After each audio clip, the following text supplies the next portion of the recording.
Bom dia, gente. Bom dia. Bom dia, professor.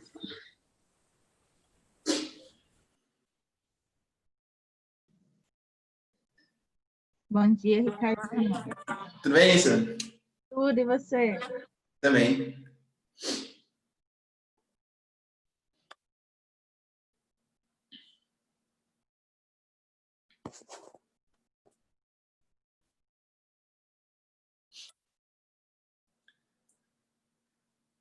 Bom, galera, ó, com licença um pouquinho.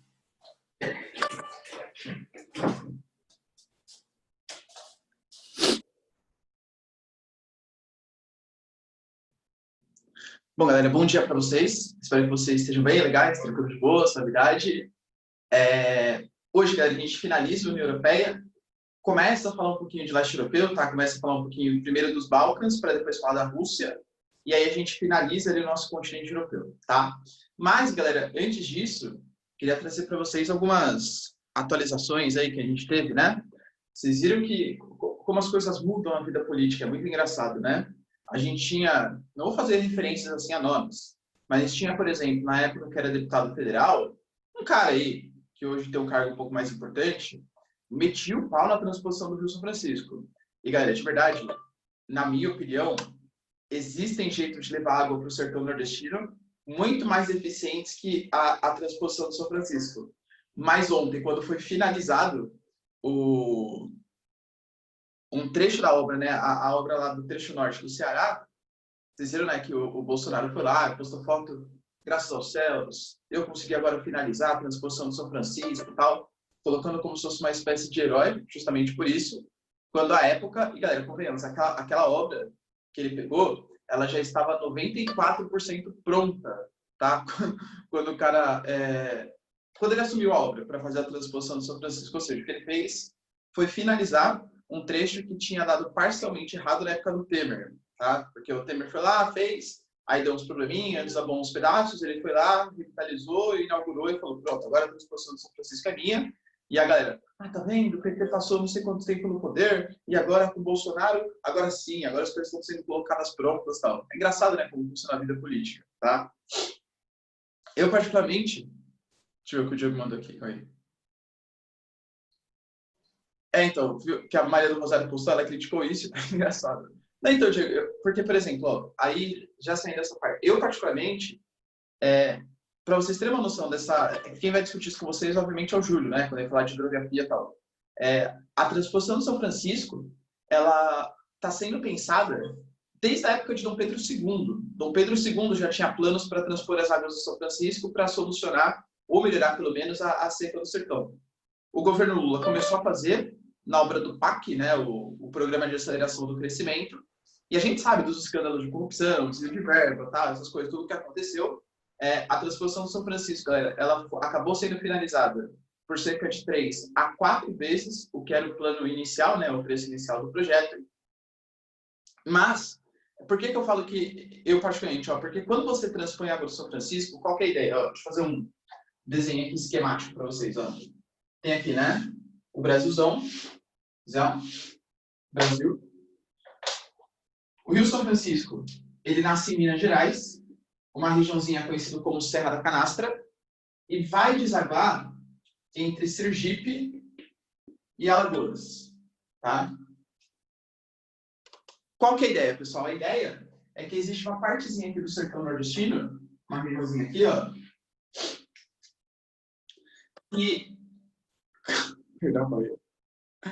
que é muito seca. Ricardo, Tá? você quer me pôr de host, que eu vou colocando o pessoal para dentro? Pode ser, Isa, melhor. Fica à vontade. Tá. Calma aí.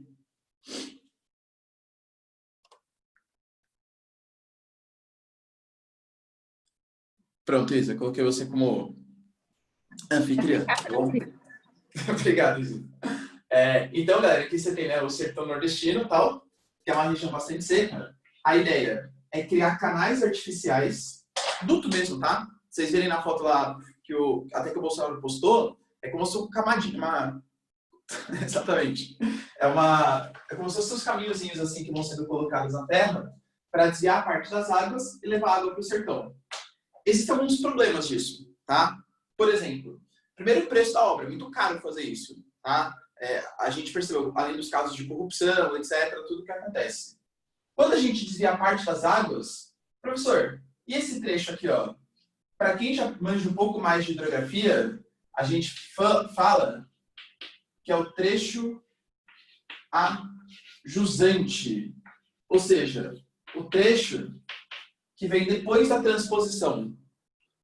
Ele não pode secar. Você está tirando água do São Francisco, vai secar o que vem depois da transposição. Então, ó, os engenheiros que fizeram a obra juram que não. Passou por EIA, passou por RIMA, né? Então, estudos de impactos ambientais, relatórios de impacto no meio ambiente, passou por tudo. Assim como a barragem de Brumadinho também passou, tá bom? Então, exatamente, André, é isso mesmo. E quem fez foi o Itamar, né, no caso, tá? Então, você tem, assim como o estudo de impactos ambientais, o relatório de impacto no meio ambiente, tudo isso também tinha sido pensado, também tinha sido feito para as barragens, em Brumadinho, em Mariana, etc. Mas juro que não vai secar. Beleza, vamos propor que não vai secar. Mas, com certeza, vai ter uma redução da vazão de água. Ou seja, galera, reduz a quantidade de água que vai para depois da transposição. Isso pode afetar, por exemplo, as populações que dependem aqui de pesca, etc., porque você muda a biodiversidade, com toda certeza. E tem a questão, por exemplo, do mangue. O mangue, galera, para quem não sabe, é uma vegetação que se forma na confluência de água doce com água salgada. Água salobra, que a gente chama. Se você reduz a vazão de água doce que está indo para a foz do rio, vai entrar mais água salgada na foz, porque a água do mar vai se sentir mais livre para conseguir entrar, para penetrar. Isso vai alterar a biodiversidade e vai afetar bastante o manguezal. Lembrando, galera, que o manguezal ele é uma região que é chamada também de berçário marinho, porque é onde as espécies marinhas fazem a desova, tem muita matéria orgânica e por aí vai. Então, pode gerar uma série de impactos, aliás, já está gerando, tá? Uma série de impactos aqui na foz. Além do mais, nesses trechos, o que vai acabar acontecendo, galera? Como é um trecho que a gente sabe que o solo do sertão é um solo muito fértil, e é mesmo, tá? Mineralogicamente é um solo muito fértil. É que não tem matéria orgânica, porque é muito seco. Mas se você transpõe água lá, você consegue ter uma das agriculturas mais produtivas do Brasil. Talvez os maiores exemplos seja Juazeiro, na Bahia, e Petrolina, em Pernambuco. É o maior polo fruticultor do Brasil. Tá? A gente fala, por exemplo, de produção de uvas, os vinhos ali de Pernambuco e da Bahia, cada vez mais reconhecidos nacionalmente. Por quê? Porque o solo é muito fértil. Então, imagina, você está levando água em locais bem específicos, né, por trechos bem específicos. É muito possível que gere uma especulação imobiliária bastante significativa e que, novamente, quem consiga ter acesso, pelo menos acesso facilitado a essas águas, não seja a população mais pobre, o camponês, que efetivamente precisa, mas sim grandes latifundiários que vão se instalar próximos dessa transposição para fazer agricultura de exportação. É bem possível que isso que acabe sendo gerado, tá? Então, na minha concepção, tá? É uma obra legal, né? Alguém pelo menos se preocupou em levar água para lá, são séculos ali de discussões e ninguém nunca tinha levado, mas a maneira mais simples, penso eu, seria a partir da construção de poços artesianos, financiados pelo Estado, claro. Porque existe, galera, a quantidade de água ali subterrânea. Existem lençóis freáticos que passam por lá e daria para construir esses poços, tá? De maneira mais fácil, mas também de maneira menos eleitoreira, com toda certeza, tá? Mas, enfim, tem a discussão. Ah, professor, é válido? Não é? Pô, pelo menos fizeram alguma coisa? Enfim, acho que é uma questão interessante, tá? Outra dica, galera, que eu quero dar para vocês também, além da transposição de São Francisco, saiu, hoje eu tinha um pouco de insônia aí, e durante a noite, né, de sexta-feira à noite, sempre lança um programa que eu gosto bastante, comunista, calma, mas ele é informativo, que é um programa chamado de Greg News, talvez alguns de vocês conheçam, né, daquele Gregório do Vivier e tal. E ele lançou um sobre a questão indígena, nessa sexta-feira à noite, né, que está no YouTube e tal. Eu recomendo bastante que vocês vejam, porque ele trata de uma maneira bem simples, bem rapidinha, sobre o histórico da questão indígena e fala da relação hoje dos povos indígenas com o Covid-19, tá? com o coronavírus, mostrando que o percentual de letalidade ele é muito maior, fala um pouco sobre os desmandos do atual governo, na tentativa de tirar a FUNAI, por exemplo, do Ministério da Justiça e colocar a FUNAI no Ministério da Agricultura, ou seja, a demarcação de terras indígenas, quem vai ser responsável? A Tereza Cristina, percebe? O Congresso vetou isso, ainda bem. Mas parte da FUNAI acabou sim sendo transferida para o Ministério da Agricultura, ou seja, quem vai cuidar da demarcação indígena é uma moça que tem que pensar no campo para o agronegócio.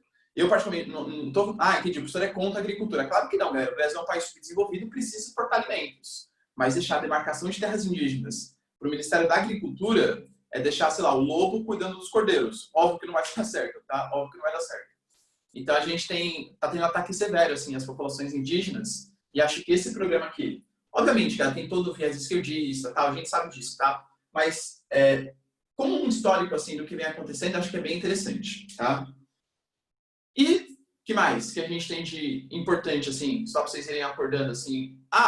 Ontem à noite também, galera, olha, se realmente acontecer, vai, babado, hein, babado. Vocês viram que o Queiroz está negociando delação premiada, né? O Queiroz foi preso e saiu a notícia ontem que ele está negociando uma delação premiada. Imagina se ele delatar tudo que ele sabe. Nem acreditei. Eu vi e nem acreditei, achei fake news. Não, eu também falei, não, eu até fui ver mais fontes. Falei, não é possível, deve ter alguma coisa errada aí. Mas se o cara delatar, galera, tudo que ele sabe... E você vê as incoerências, né? A gente tinha, até ano retrasado, imagina, foro privilegiado é uma coisa inconstitucional, não tem que existir. Começaram a investigar, Flávio Bolsonaro, quero foro privilegiado, tá? Enfim, são as incoerências aí. As coisas mudam, né? As coisas mudam, tá bom? Bom, galera, é o seguinte, ó. Então, alguém quer comentar mais alguma coisa aí que lembra que aconteceu de impactante? Os gafanhotos, né, que se desviaram do Brasil, ainda bem. Eles foram para o Uruguai. Professor, Oi. esse episódio aí dos gafanhotos, se, por exemplo, passasse pelo Paraguai, afetaria a economia agroexportadora do Brasil de alguma maneira? Então, David, ó, acho que agroexporto pelo Paraguai, assim, mas não chegasse a entrar no Brasil, é isso? Só pelo Paraguai? Isso, afetasse os brasiguaios, sabe? Iria afetar a economia brasileira de alguma maneira? Entendi. Então, David, ó, pensou que não, tá? Porque os brasiguaios, mesmo assim, o cara que... o brasiguaio é o brasileiro, né, que tem terra no Paraguai e tal, produzindo. Essa exportação, ela enriquece o produtor brasileiro, mas não enriquece o Brasil. Porque essa exportação está gerando lucro para o paraguaio. Percebe? É um jeito do agricultor brasileiro ficar mais rico. Mas não que isso melhore a economia brasileira, porque o lucro mesmo vai para o Paraguai. Da soja, da pecuária. Ah, tá, justo. Então, Entendi. Valeu, professor. imagina. Eu acho que tem algumas questões, né, com essa questão do gafanhoto que a gente precisa ficar atento, porque com uma estrutura governamental que a gente tem, nem preciso detalhar, e a gente sabendo que somos dependentes da Argentina, principalmente na questão do trigo, e o trigo está em várias coisas do nosso dia a dia, para mim, aí abre uma brecha muito grande para o governo começar a gerar uma polêmica com o governo argentino, que já não são tão amigos, e remeter isso à população. Eu acho que, não sei, se eu estou viajando muito, mas é que eu não confio nesse governo, então eu acho que tudo é possível. Não, mas eu concordo, é verdade, tá? Porque para a Argentina, sim, né, vai impactar bastante e tal. Se bem que as áreas que foram mais afetadas não foram de trigo, ainda bem. Ainda bem para a gente, na hora que é egoísta, tá? Foi a produção de milho. A produção de milho foi a mais afetada, que é a área um pouquinho mais próxima ali da região do Paraguai, Brasil e tal. Mas sim, isso pode gerar ainda mais, né, um conflito. O Brasil, segundo a Tereza Cristina disse, né, que ela já estava toda preparada ali para combater os gafanhotos, com um aviãozinho e tal, que jogaria ainda... Fizeram até um meme, falaram assim, que nem os gafanhotos quiseram vir, né, de tanto pesticida assim, que tem na nossa agricultura, eles viram assim, sentiram, não, que não dá para ficar tal, e foram para o Uruguai. Mas é assim, acho que é bem possível, né, que gere algum tipo de retaliação, sim. Tá bom? Bom, gente, ó, seguinte, a gente estava, né, no finalzinho da aula passada, a gente vai finalizar hoje a União Europeia, discutindo a questão do Brexit, ou seja, da saída do Reino Unido da União Europeia. Eu vou relembrar com vocês, porque a gente começou e teve que parar, né? Logo em seguida, foi bem rapidinho. Então, vou relembrar com vocês o que foi esse processo, tá? O Brexit nada mais é do que o processo de saída do Reino Unido da União Europeia. Ele foi liderado por um carinha chamado David Cameron, que era então primeiro-ministro do Partido Trabalhista de lá. Lembrando que lá nós temos dois grandes partidos, o Partido Conservador, que é o que está no poder atualmente, da Theresa May e agora do Boris Johnson, e o Partido Trabalhista, que é, por exemplo, do David Cameron, tá? Que é um partido mais social-democrata, um partido mais centro-esquerda, digamos assim. Tá? E o David Cameron, ele particularmente não acreditava na saída do Reino Unido da União Europeia, mas ele colocou para votação, se dizendo democrata e sabendo que existia toda uma discussão interna no país de pessoas que não gostavam mais da participação do Reino Unido na União Europeia, mas ele mesmo não queria. Quando o Brexit ganhou, o Sim ganhou, ele até anunciou, ele pediu demissão, disse, não, eu não consigo liderar um negócio que eu particularmente não concordo, tá? E aí, a gente vai ter, galera, eu estou continuando, tá? A gente vai ter a entrada da Theresa May. A Theresa May, que era isso, hein? Ao longo da história, foi só a segunda primeira-ministra do Reino Unido. A Margaret Thatcher foi a primeira, né? Primeira-ministra, conhecida como Dama de Ferro, do final da década de 70.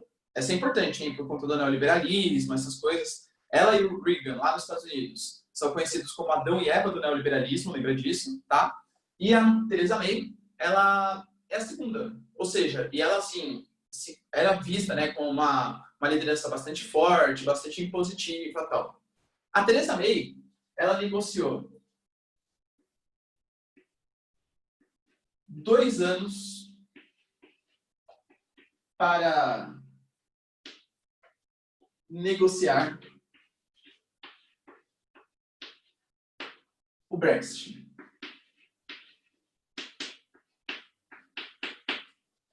E olha que interessante, galera. A ideia da Theresa May era nem gastar esses 2 anos. A ideia da Theresa May é que ela... E ela falou isso, tá? Ok, a União Europeia me deu 2 anos para negociar?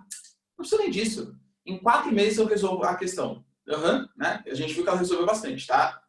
Por quê, galera? Porque existem várias coisas que tem ali no meio dos caminhos. Vários desafios para conseguir votar esse Brexit. Por exemplo, quais são os problemas para conseguir votar o Brexit? Primeiro problema que a gente tem. Vou fazer assim, vai ficar mais fácil. Primeiro problema que a gente tem. A questão, por exemplo, de um hard Brexit gerando muitos danos à economia.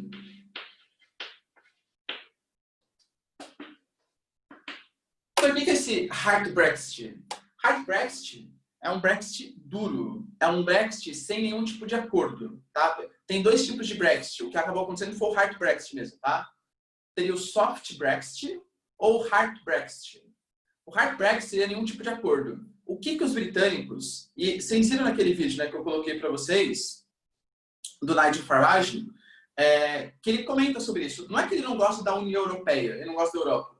Ele gosta de fazer parte de uma área de livre circulação. Ele fala assim, os meus pais, os meus avós, eles criaram um bloco econômico. Eles não criaram isso aí que vocês estão criando agora, de tentar fazer um exército único, de tentar fazer um governo único, um país gigantesco. Então, eu gosto da Europa. Eu gosto de negociar economicamente com a Europa. Eu só não concordo com essa burocracia gigantesca que existe.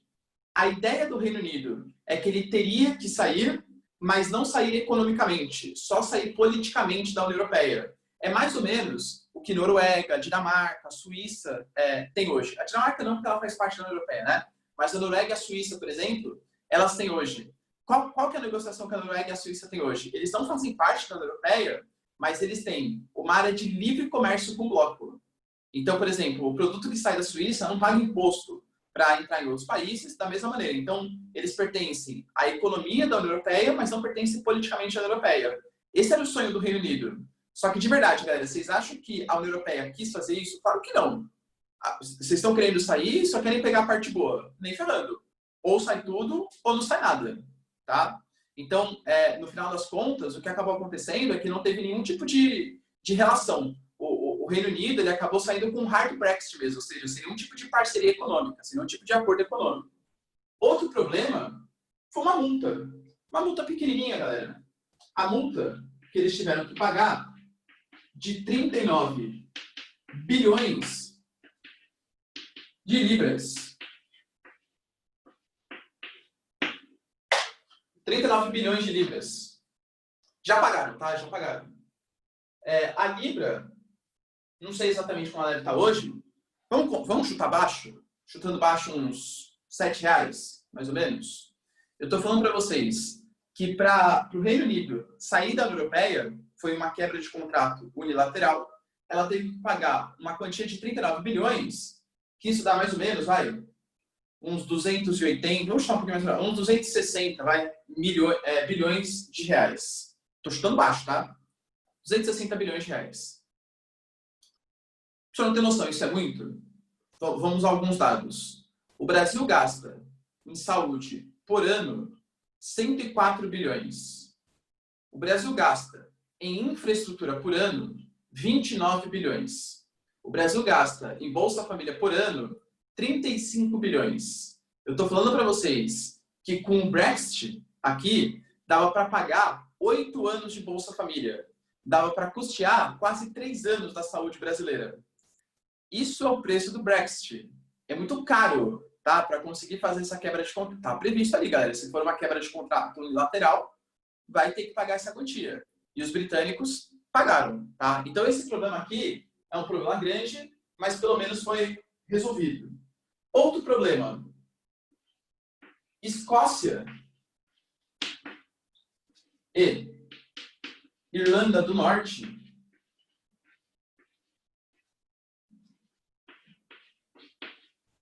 votaram não. Você vê que eles votaram não. E daí que eles votaram não, porque eles não querem sair da União Europeia. Lembrando que o Reino Unido, quando a gente fala aqui, né? Deixa eu até colocar para vocês. O Reino Unido, ele é formado por 4 territórios. Quais são esses 4 territórios aqui? Inglaterra,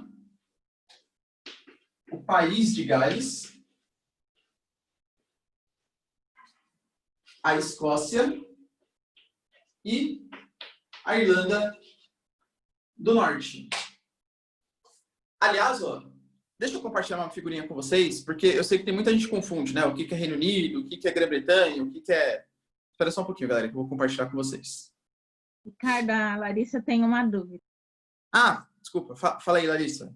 Como ela já mandou, né? Desculpa. Oi, professor, tudo bem? Bom dia. Tudo. Bom dia. Professor, deixa eu te perguntar, por que no Reino Unido tem todo esse problema de não possuir essa questão só da economia, e na Noruega eles possuem esse acordo? Por que com a Noruega deu certo e com o Reino Unido não? Tipo assim, ok, eles já estavam dentro, mas, sabe, por que não pôde ter esse acordo também? Muito boa sua pergunta, de verdade. Fala assim, professor, pensa, o Reino Unido não queria fazer parte, mas eles são importantes economicamente, seria legal se eles ficassem. Eu acho que é muito mais uma questão, assim, de medo de possíveis consequências disso. Porque imagina, a gente fala assim, Reino Unido, então, como vocês também são importantes economicamente pra gente, a gente deixa você sair, mas economicamente você continua. Beleza. Existe movimento, por exemplo, de saída na Itália, existem movimentos de saída nos países ibéricos, na Espanha, em Portugal, existem movimentos de saída, por exemplo, na Grécia. E aí, se a gente começa a perceber, então a União Europeia está liberando sair da União Europeia e manter um acordo de livre comércio, que é o que eu mais gosto. Percebe? Então, penso eu que seria o medo de possíveis retaliações. E até mesmo uma questão de orgulho do Parlamento Europeu. Como assim? Vocês querem sair? Sai de uma vez, então. Então não vai ficar enchendo a paciência aqui. Percebe? Diferente da Noruega e da Suíça, que eles foram convidados, falaram que não quiseram entrar.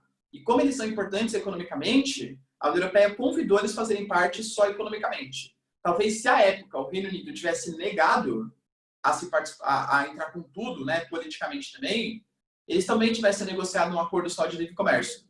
Mas agora, depois que já fazia parte, sair para um acordo de livre comércio, não ia rolar, não. Entendi. Tá bom? Então tá, obrigada. Imagina. Galera, deixa eu colocar para vocês aqui, ó,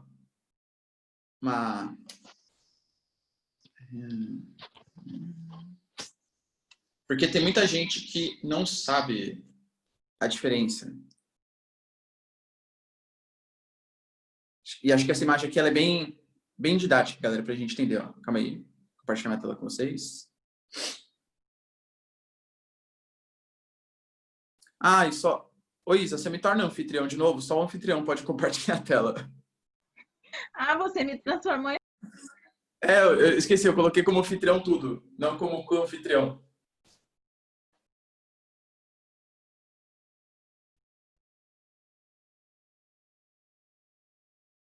Valeu, Isa.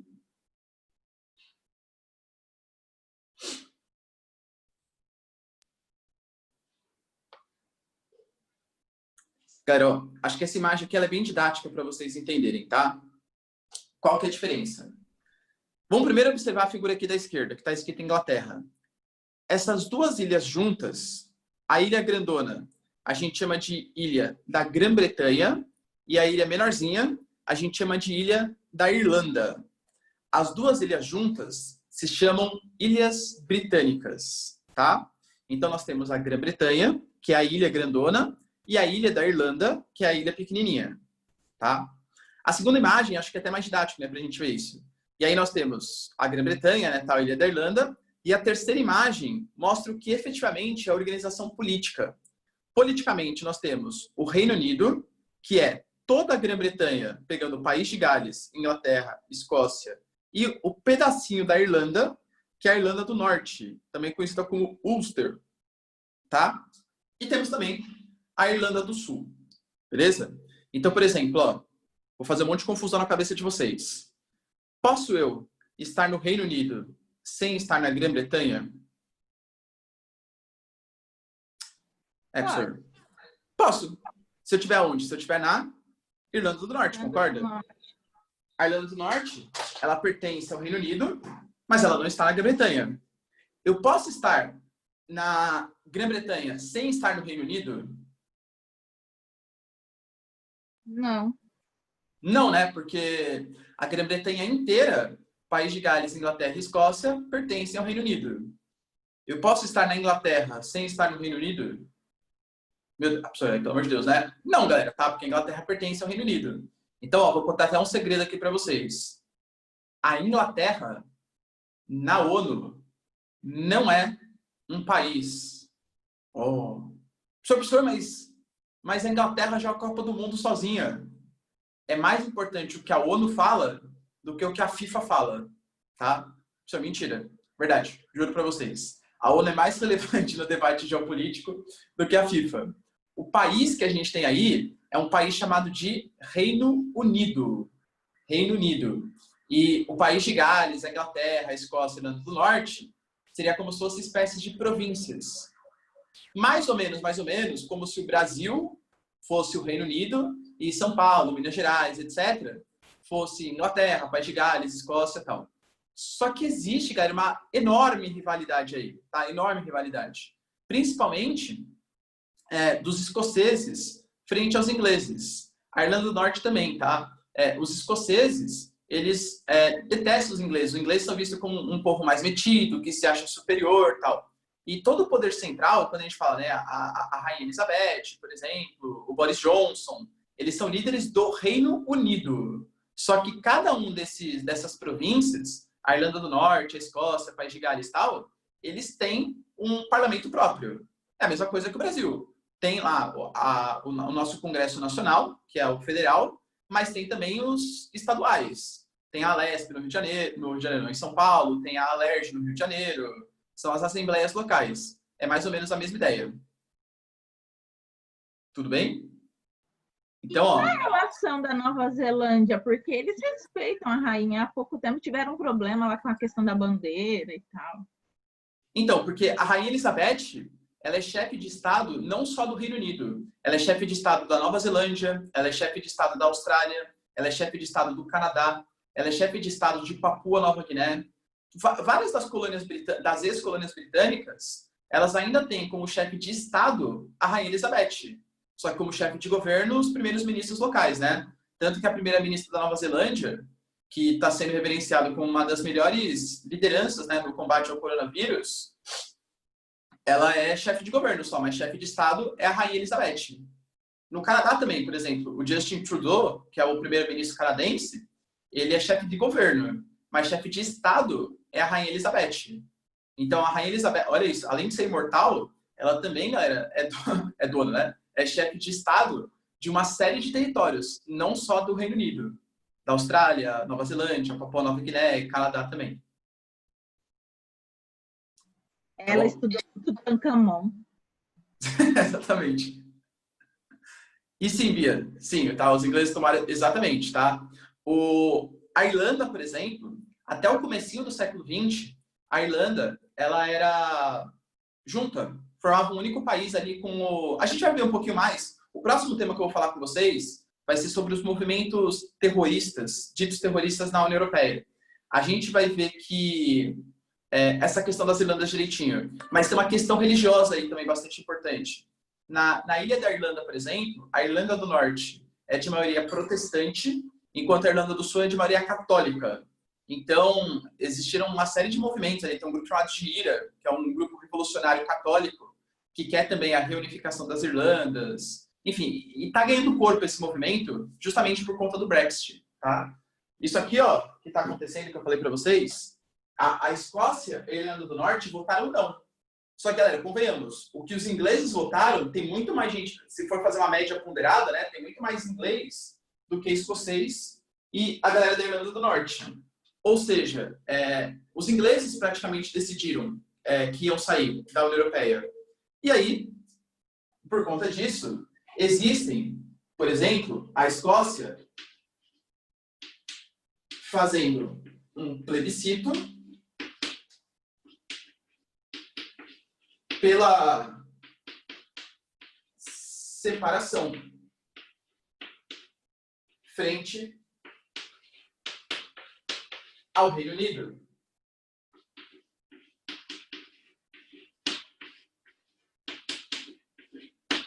A Escócia é outra, galera. A Escócia sempre está com esse tipo de graça, tá?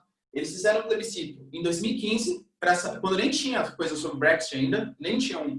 Rolava, né? Uns assuntos, temos que votar, tá? Mas não tinha sido colocado para votação. E nesse plebiscito, quase, foi 54% para a Escócia permanecer no Reino Unido e 46% para a Escócia sair. Agora, com o Brexit acontecendo, é muito possível, e galera, é muito possível mesmo, tá? Se não tivesse a questão da pandemia, é bem provável que esse ano mesmo tivesse a votação da saída da Escócia do Reino Unido e a permanência da Escócia na União Europeia, como um país independente, tá? Isso está sendo colocado para votação. A pandemia que, obviamente, né, atrapalhou.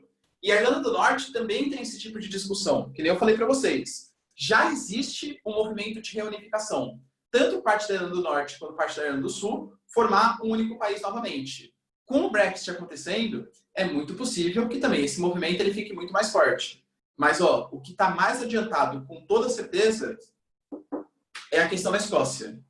Falo para vocês, repito, se não fosse a pandemia, esse ano já tínhamos um novo plebiscito e com muita probabilidade da Escócia se separar frente ao Reino Unido. Tá?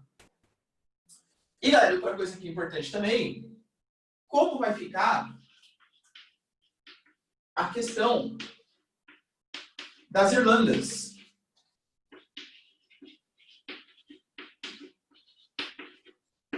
Como assim, professor, a questão das Irlandas? Meu, a gente está falando de uma ilha que tem um pedacinho aqui, ó, chamado de Ulster. Ulster, galera, é o nome de verdade, tá, da Irlanda do Norte. Ulster. E um pedação aqui chamado de Eire, que é o nome de verdade da Irlanda do Sul, tá? Vocês entendem que esse trechinho vai sair da União Europeia e esse trecho vai ficar na União Europeia. Nós temos aqui, galera, circulação diária de pessoas. Circulação diária de mercadorias. E aí? Para um produto sair daqui e entrar aqui, vai ter que pagar imposto agora? Para a pessoa sair daqui e entrar aqui, vai ter que passar por uma alfândega? Vai ter que passar por uma alfândega? Percebe a complicação que é isso? Tá. Percebe a complicação que é isso? Então, esse desafio, galera, do que vai acontecer com as Irlandas, é uma coisa que ainda não foi resolvida. Tá? A gente está falando, o Brexit foi aprovado, pô, que legal. O que está sendo aprovado é um hard Brexit. Ou seja, não vai ter livre circulação de pessoas, não vai ter livre circulação de mercadorias. Vocês percebem o quanto isso pode suscitar, pode elevar ainda mais movimentos separatistas? Claro que pode, tá? Então isso aqui, ó, é um grande problema ainda a ser resolvido. Então a Theresa May, ela teve que lidar com todos esses problemas. De um lado, o Parlamento Europeu enchendo a paciência dela, ó, tem que votar uma proposta que seja boa para a União Europeia, se vocês querem efetivamente sair, tem que ser um hard Brexit. E do outro lado, você tinha os trabalhistas, né, que é o centro-esquerda, detestando a ideia do Brexit, então tudo que ela falava, os caras discordavam, e os conservadores cada vez mais desconfiando da habilidade política que a Theresa May apresentava. Por isso, galera, no final das contas, a Theresa May, ela não vai conseguir solucionar esses desafios. Aliás, eu particularmente, né, achei a Theresa May uma figura um pouco questionável, não gosto muito dela, tá?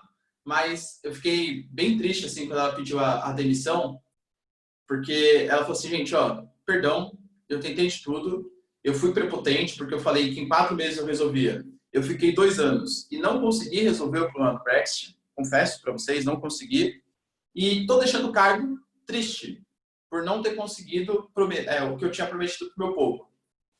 Ela vai sair, ela vai renunciar, tendo as piores derrotas históricas no parlamento, nem o Partido Conservador mais gostava dela, nem o partido dela gostava mais dela. E lembrando, galera, que o modelo da Inglaterra é um parlamentarismo, então é muito menos traumático você trocar de primeiro-ministro, não é que nem no Brasil, né? No Brasil, o presidente ele só pode sair em caso de impeachment. Dentro do Reino Unido, você faz em qualquer parlamentarismo, né? O parlamento levanta uma moção de desconfiança, por algum motivo, né? Má gestão, essas coisas, e ele pode ser trocado a qualquer momento. É uma coalizão ali do parlamento. Eu não quer dizer que existem qualidades, mas eu gosto mais do sistema parlamentarista. Eu acho que ele é um pouco mais democrático, porque o parlamento representa um pouco mais a vontade do povo. Eu penso assim, tá? Mas, então é muito mais fácil, é muito menos traumático essa troca. Tira um print aqui, galera, por favor. Vocês têm dúvida até o momento? Pode falar, David. Professor, eu acabei caindo e eu perdi a parte da questão da Irlanda. Você poderia dar uma repetida, por favor? Claro. David, ó, isso aqui que eu desenhei é uma ilha da Irlanda esquemática, tá? Essa partezinha da Irlanda do Norte, o nome de verdade, o nome real, é Ulster. E a partezinha da Irlanda do Sul, a gente chama de Eire, tá? É o nome real dessa porção. David, imagina você que é como se a Irlanda fosse do tamanho do estado de São Paulo. Na verdade, ela é um pouquinho menor, tá? Obviamente, existe uma ligação muito forte de pessoas, famílias, tipo, uma parte mora na Irlanda do Norte, outra parte mora na Irlanda do Sul. A parte produtiva está na Irlanda do Norte, mas a parte da venda está na Irlanda do Sul. E quando a gente está tendo um Brexit acontecendo, só a Irlanda do Norte está saindo da União Europeia. Olha o problema que isso vai gerar. Por quê? Porque se a Irlanda do Norte sai da União Europeia, acaba as facilidades de migração. E aí, para um cara que mora na Irlanda do Sul e está na Irlanda do Norte, vai ter que passar por uma alfândega sempre? Vai ficar proibida a migração desse cara? Vai ter que ter uma autorização? Mercadoria. Sair da União Europeia, acaba a livre circulação de mercadorias. E agora, a mercadoria para sair da Irlanda do Norte vai ter que pagar barreiras alfandegárias para entrar na Irlanda do Sul e vice-versa? Ou seja, obviamente, isso vai assim quebrar com a relação econômica, com a relação social que existe entre as duas Irlandas. Ou seja, o Brexit ele pode sim aumentar ainda mais os anseios separatistas da Irlanda do Norte. É que, por enquanto, está menos forte esse movimento. Mas quando acontecer o Brexit, é bem possível que fique mais... Porque, lembrando, né, o Reino Unido ainda está na União Europeia. Vai ficar até o dia 31 de dezembro. Foi votado, né? Foi assinado já a saída, vai sair, tá certinho. Já foi, como tipo, já assinou a rescisão de contrato, mas efetivamente só vai sair no final do ano. Então, os movimentos separatistas podem aumentar bastante até lá. Tá bom? Era isso que eu tinha falado, David. Ah, entendi. Valeu, professor. Imagina. Posso pagar, galera? Pode, né?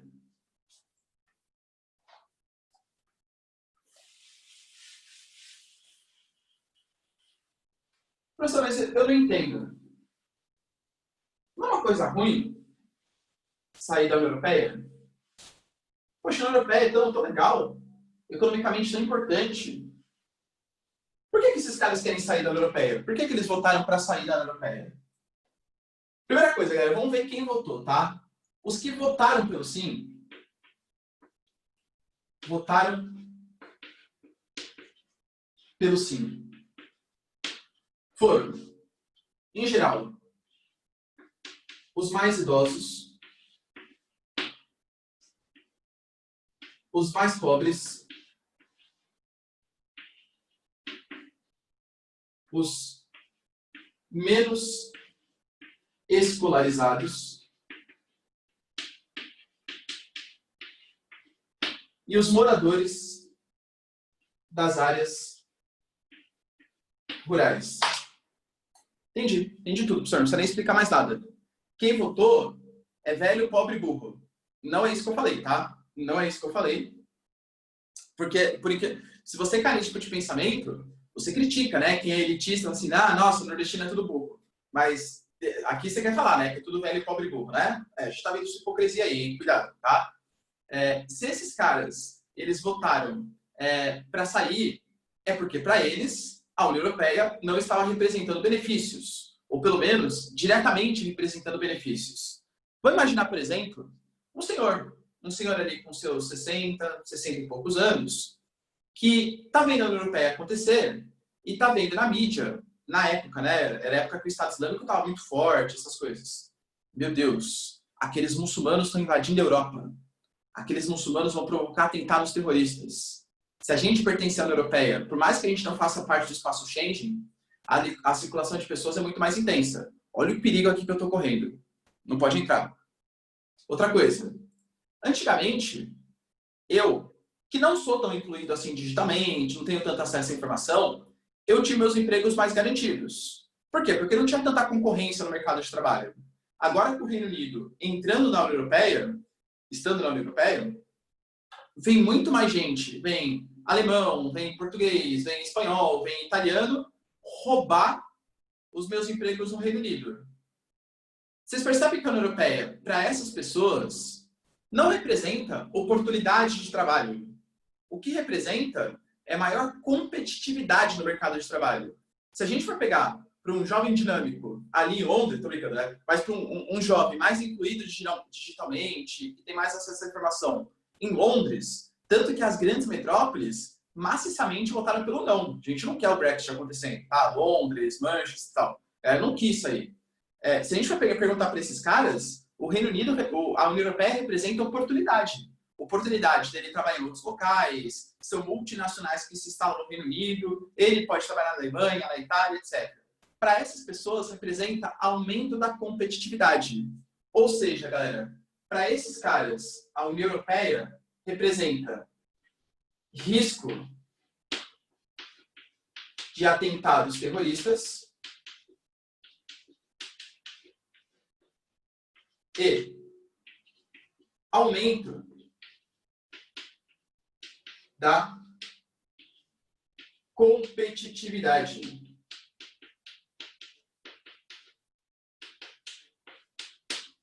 No mercado de trabalho.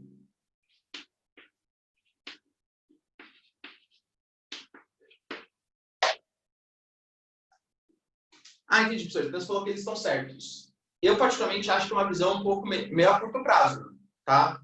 Porque quando o Reino Unido faz parte da União Europeia, isso, obviamente, atrai mais investimentos. Atraindo mais investimentos, gera mais empregos. Gerando mais empregos, gera empregos também para essas pessoas. Então, penso eu que não foi legal. Mas dá para entender o voto deles. Dá para entender, galera, o porquê que eles votaram dessa maneira. A globalização, de maneira geral, o bloco econômico é uma das características mais fortes da globalização, ela tende a aumentar essa desigualdade social, essa diferença social. E é óbvio que para eles se sentiram mais excluídos frente a jovens, outras pessoas que estão indo procurar emprego, né, conseguir emprego nesses locais mais importantes. Tudo bem? Beleza? Então tá.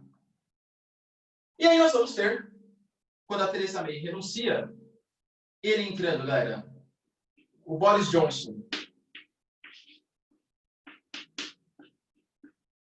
Boris Johnson, também conservador,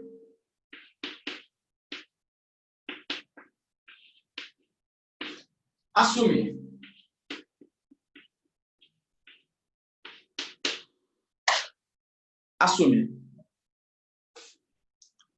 Quando ele assumiu, ele é um cara que tinha muito mais apoio popular, tá? O Boris Johnson, galera, a gente tá vendo uma leva de líderes meio doidões assim no mundo, né? O Boris Johnson, você olha pra cara dele, ele parece um Trump meio desregulado da cabeça, tá? Eu, particularmente, quem não conhece, né? Deixa eu colocar pra vocês, ó. Espera só um pouquinho, tá bom? Porque eu acho que ele é igualzinho.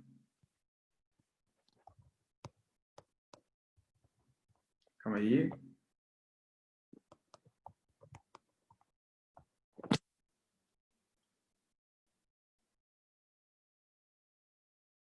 Vou compartilhar a tela com vocês, calma aí. Vê se vocês não acham parecido, ó. Porque esse é um desenho que traumatizou um pouco a minha infância. Então talvez vocês se lembrem também. Olha como eles são parecidos, galera, tá? Pra quem não sabe, esse aqui é o Piu Piu doidão, tá? De um dos episódios. Que ele passa por uma experiência e tal, fica dessa maneira. E aqui nós temos o Boris Johnson, tá? O Boris Johnson, que é esse líder conservador aqui da esquerda, ele é conhecido, galera, por ser uma liderança mais conservadora do mundo. E ele era um cara, assim, totalmente caricato. Caricato em que sentido? Ele, por exemplo, ganhou muita notoriedade durante a campanha do Brexit, porque ele alugou um ônibus, pintou ele inteirinho ali de queremos sair do Reino Unido, da União Europeia e tal, e saiu desfilando por aí, gritando nas ruas, tal, fazendo passeatas, manifestações. E ele é um cara bastante carismático, assim, tá? E aí foi uma outra coisa, uma outra questão. Aí o cara conseguiu muito mais impacto, ficou muito mais importante e conseguiu finalmente liderar o movimento de saída. Ele conseguiu aprovar, fazer uma negociação que aprovava que a União Europeia quis, foi um hard Brexit, e que o Parlamento Britânico também quis, tá? Na última hora, olha que safadinho ele, tá? Essas manobras políticas sempre acontecem, né? Olha que safadinho. Na última hora, o Partido Trabalhista, que é o partido de oposição, tinha conseguido cadeiras, aparentemente, né, cadeiras suficientes para conseguir fazer uma moção de desconfiança. E aí ia abrir um processo de troca de primeiro-ministro, o que, obviamente, ia atrasar muito a votação do Brexit. Sabe o que o Boris Johnson fez? Deu férias. Férias para a Câmara dos Comuns. Só como assim? Todo mundo é malandro, tá? Essas férias podem ser decretadas pelo primeiro-ministro uma vez por ano, né? Geralmente ele acontece no final do ano. Ele fala, antecipou as férias. Não, vai ser agora. Por quê? Porque antecipando as férias, ia sair do prazo para conseguir votar um possível processo de troca do Boris Johnson. Sabe quem poderia não autorizar essas férias? Ela. A Rainha Elizabeth. Tá vendo? Todo mundo fala que não serve para nada. Aí, ó. A Rainha Elizabeth ela poderia falar, não pode acontecer férias agora, não. É um direito que a rainha tem. E aí, imagina, o Partido Trabalhista desesperado. Rainha Elizabeth, pelo amor de Deus, não assine essas férias. Porque se vocês assinarem, o Brexit vai estar consolidado, porque a gente não vai conseguir fazer uma moção de desconfiança e vai passar do prazo. O Partido Conservador, Rainha Elizabeth, dá férias, pelo amor de Deus, que a gente consegue logo se livrar dessa questão do Brexit. No final das contas, a Rainha Elizabeth, ela fez, não foi um pronunciamento, mas ela escreveu uma carta falando que ela também apoiava o Brexit e deu as férias. Ou seja, a Rainha Elizabeth, ela também foi, não diria determinante, assim, vai, mas ela foi importante. Participou, vai. Importante é muito forte. Mas ela participou do processo do Brexit, autorizando as férias, que efetivamente fez com que não tivesse mais prazo para substituir o Boris Johnson e estivesse apresentado, né, estivesse aprovado a questão do Brexit. Ou seja, ela também teve um papel relativamente importante aí, tá?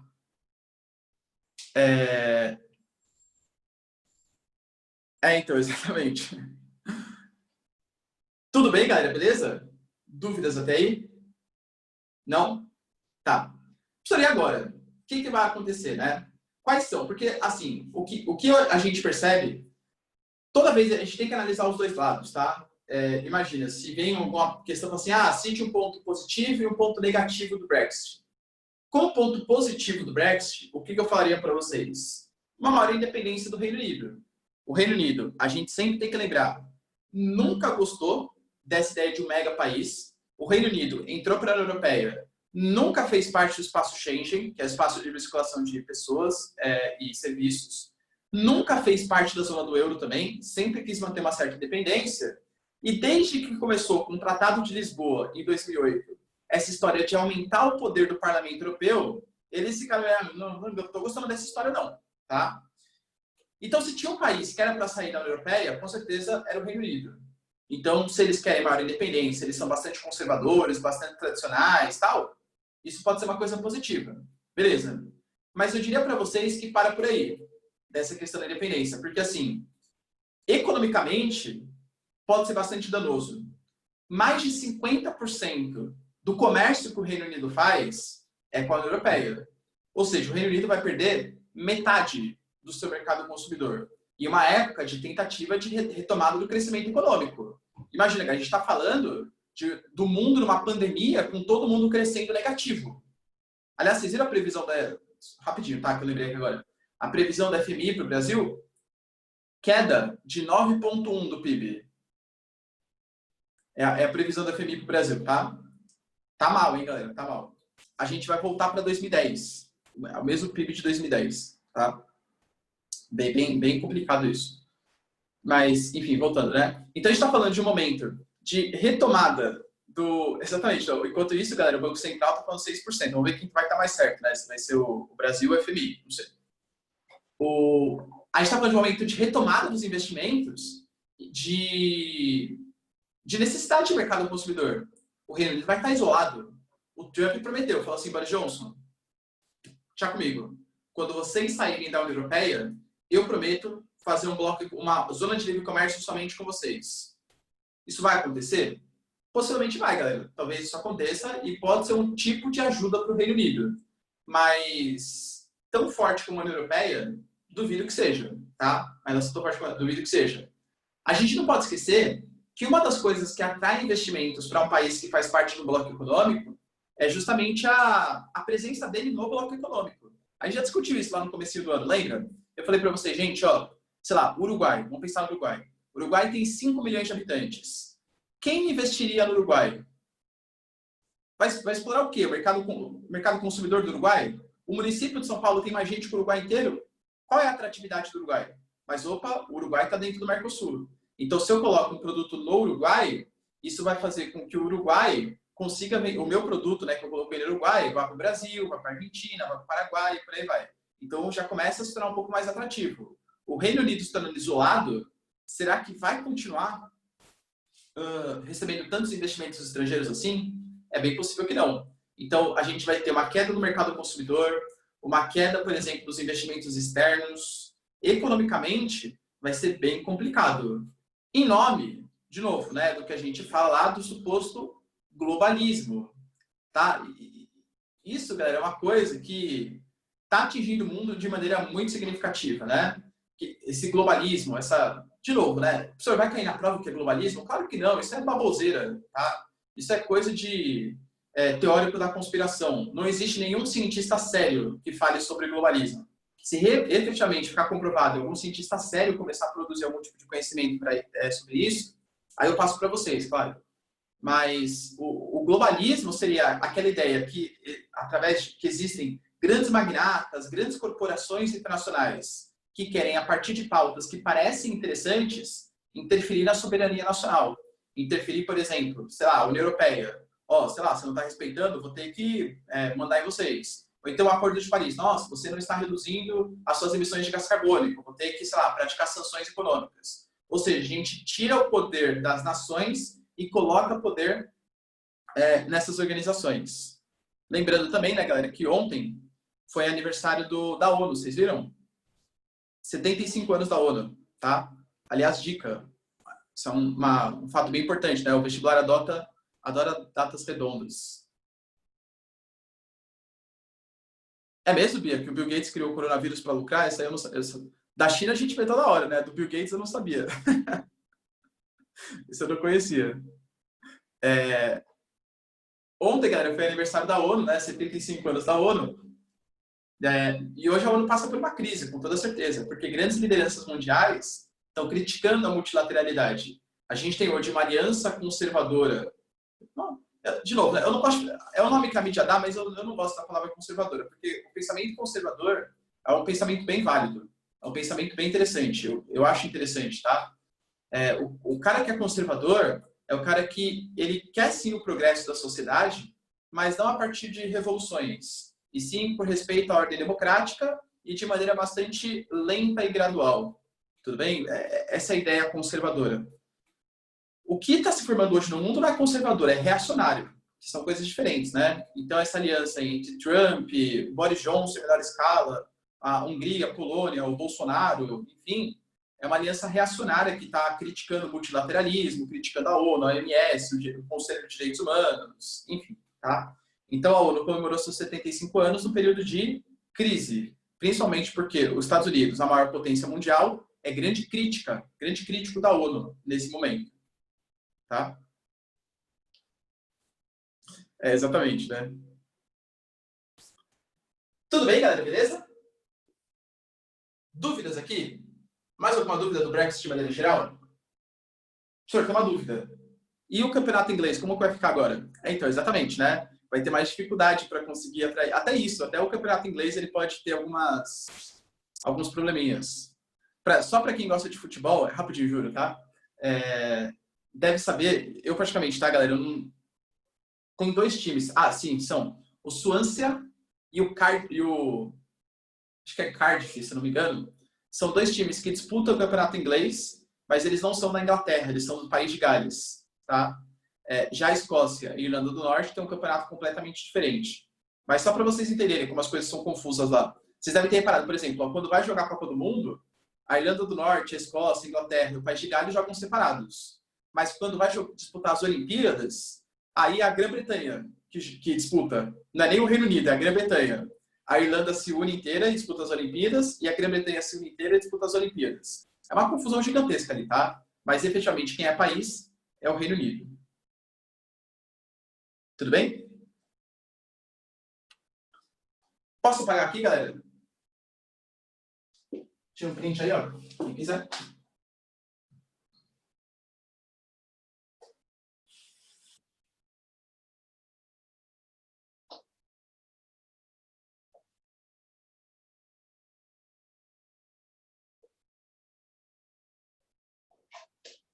E vamos agora começar a falar um pouco sobre ele, galera. O famosíssimo leste europeu, tá? Quando eu falo para vocês do leste europeu, novo tema de aula que a gente vai dividir em dois grupos. Existem outros, tá? Óbvio que existem outros países que eu não vou discutir aqui. Mas são os dois grupos de países que têm chance de aparecer no seu vestibular.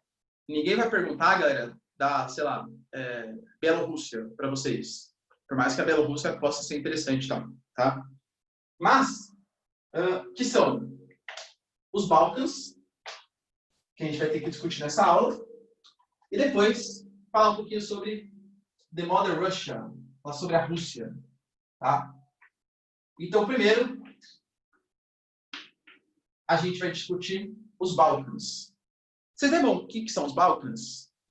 Nossa primeira aula de Europa, eu dividi com vocês as várias penínsulas que existem. A Península Itálica, a Península Ibérica, a Península Balcânica, tá? A Península Balcânica é onde ficam os Balcãs. Os Balcãs, eles são uma região, galera, de extremo conflito. Extremo conflito. Os Balcãs, eles são formados pela ex-Iugoslávia,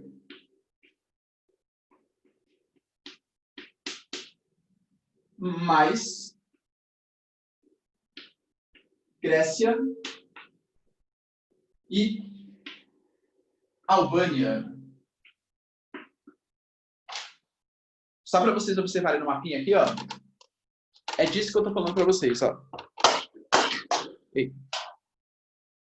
Cadê vocês estão conseguindo ver aqui, né? Aqui, galera, isso aqui, ó, é o que a gente chama de região dos Balcãs. Pegando a Grécia, isso aqui é a antiga Iugoslávia, Macedônia, Sérvia, Kosovo, Bósnia, Croácia, Eslovênia. A gente tem também, né, a Bulgária, Romênia e tal, e a Albânia. A Albânia, galera, que, para quem não sabe, é o país mais pobre da União Europeia, tá bom? O país mais pobre da União Europeia, não, perdão, da Europa. A Albânia tem um IDH abaixo do IDH do Brasil. Todos esses países, eles pertenciam, durante a época da... Eles pertenciam, galera, durante a época do...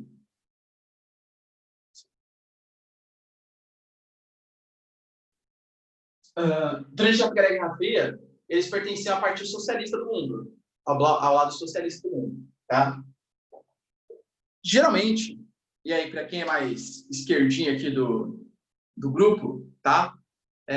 Pode usar isso como referência, que é uma coisa que a esquerda pouco usa, não sei porquê, tá?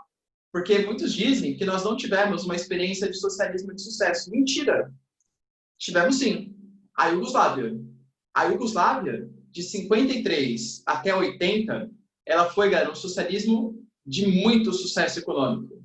Teve, né, um Estado centralizado, não, e de novo, né, tem tipo de comunista, tal, galera, existem países liberais que também tiveram grande sucesso, tá? Mas é que geralmente o argumento que eles usam, não existia um país socialista que teve sucesso, a Iugoslávia teve. A Iugoslávia, ela era um modelo desenvolvido, um país desenvolvido socialista. A Iugoslávia, ela é formada, galera, por um mosaico de países. É um mosaico étnico. A gente pensa que não, né? Mas a Iugoslávia, você pega um bósnio, não é a mesma coisa que um croata, que não é a mesma coisa que um sérvio. Aliás, deixa eu ver. A Sara tá aqui na aula? Deixa eu ver. Ah, não, o Samuel tá, ó. Enfim, não sei se é o Samuel ou a Sara, né? Mas... Ou se eles estão dormindo, pode ser também. Mas, enfim. Eles são croatas, né? Não eles são croatas, mas são descendentes de croatas. E existe uma rivalidade muito grande ali, galera, entre os sérvios, os croatas e tal. Então, a gente vai discutir um pouquinho hoje sobre a Iugoslávia.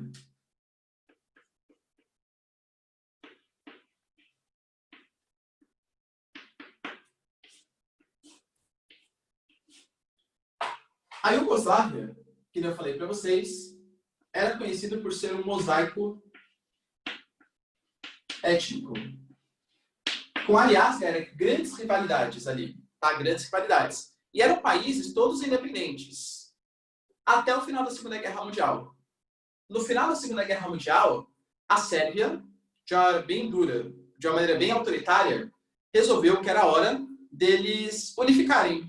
E aí eles transformaram a Iugoslávia num único país. Fato é, galera, que a Iugoslávia, de 1953 até 1980, foi comandada por um carinha chamado de Marechal Tito, que era um sérvio.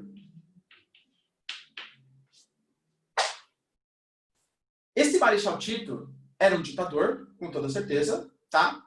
E fez a Iugoslávia ser um país socialista.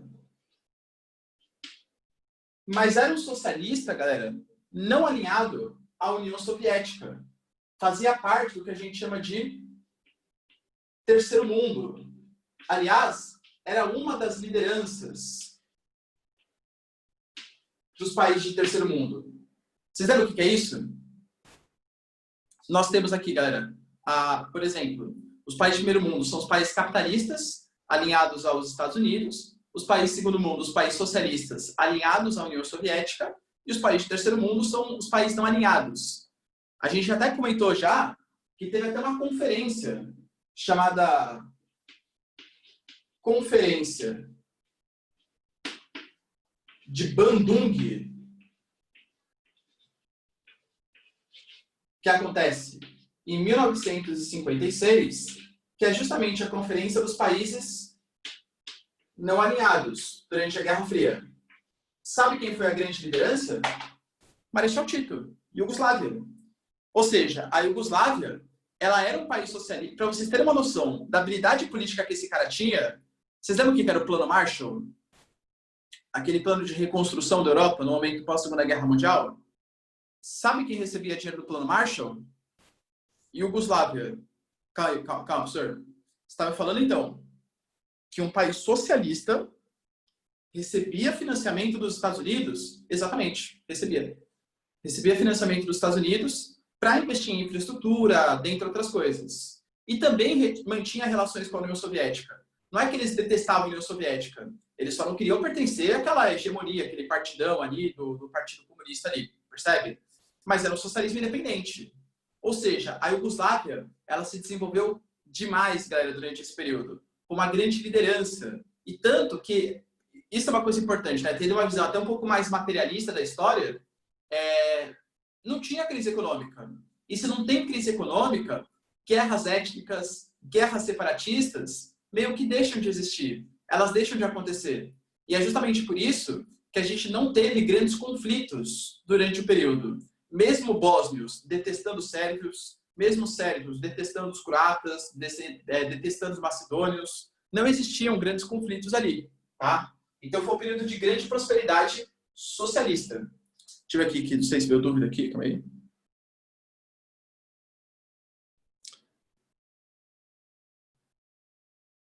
O Klaus perguntou, né, se tem a ver com o Marechal Tito que nomeia avenidas por aqui. Não sei mesmo, tá? Provavelmente deve ter, Klaus. Eu não conheço praticamente nenhum outro Marechal Tito, não sei, tá? Pode ser. Tudo bem? Então, pessoal, foi um governo assim centralizado, planificado, que conseguiu desenvolver. Mas o Marechal Tito, o general de ferro, morreu. Oxidou, né? Morreu. Piadinha aí, parei. Tá. Morreu. Quando ele morre, problemas. As rivalidades étnicas, elas começam a se acentuar. Deixa eu mostrar para vocês aqui uma mapinha de novo, ó. Aqui nós temos. Aí.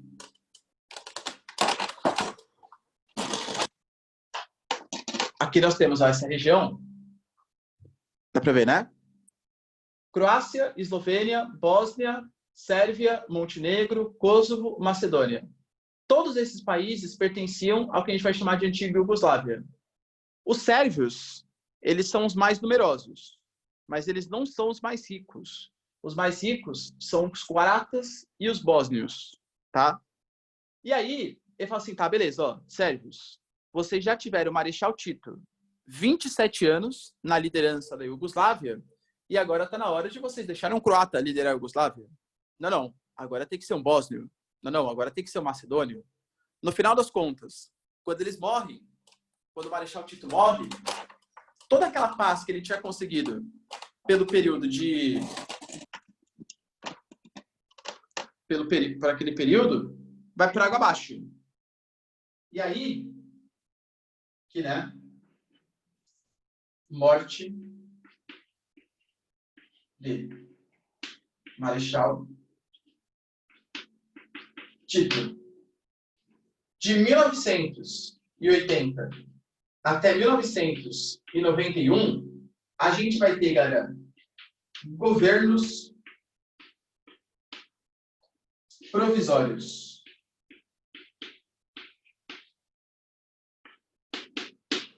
Governos provisórios de 2 anos.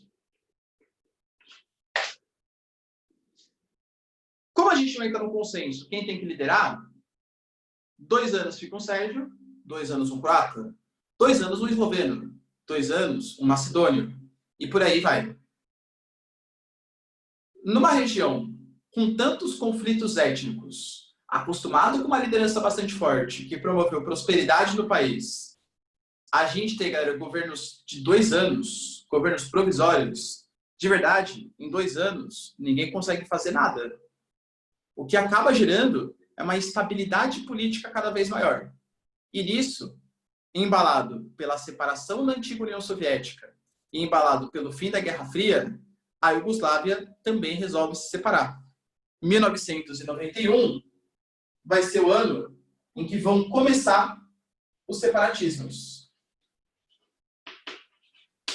Fim da Iugoslávia.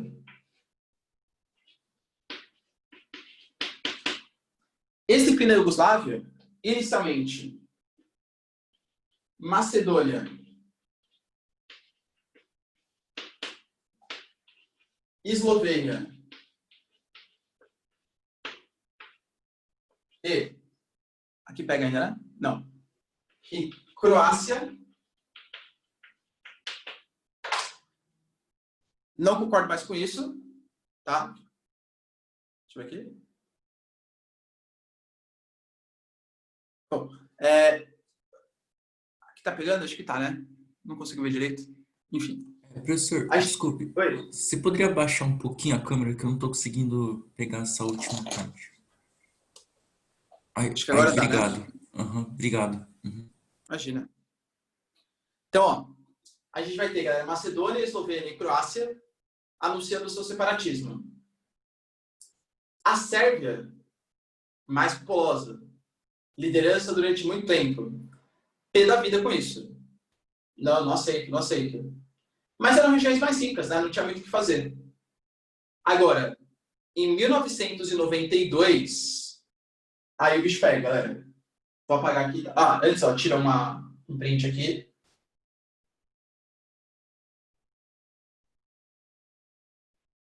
Vou apagar, tá?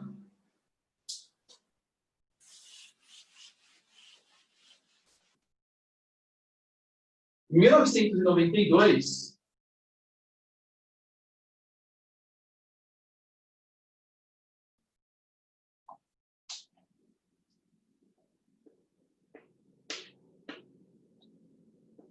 Bósnia anuncia o separatismo. A separação frente à Iugoslávia. Sérvia não aceita.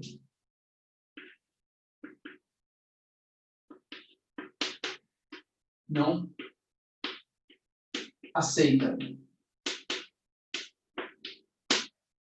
Nisso a gente vai ter, galera, isso com certeza é a parte mais importante, tá? De 1992 até 1995, a guerra mais sangrenta na Europa desde a Segunda Guerra Mundial. A gente vai ter acontecendo aqui uma guerra Bósnia contra Sérvia. Bósnia contra Sérvia. Na Sérvia, estou terminando a aula já, tá, galera? Rapidinho. Só terminar essa guerra que eu já libero vocês. A Sérvia, na época, tinha como líder... Olha o nome bonitinho dele, tá? Um carinha chamado de Slobodan Milosevic. Esse cara, ele foi condenado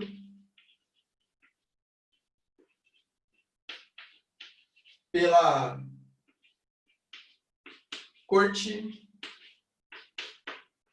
de Haia.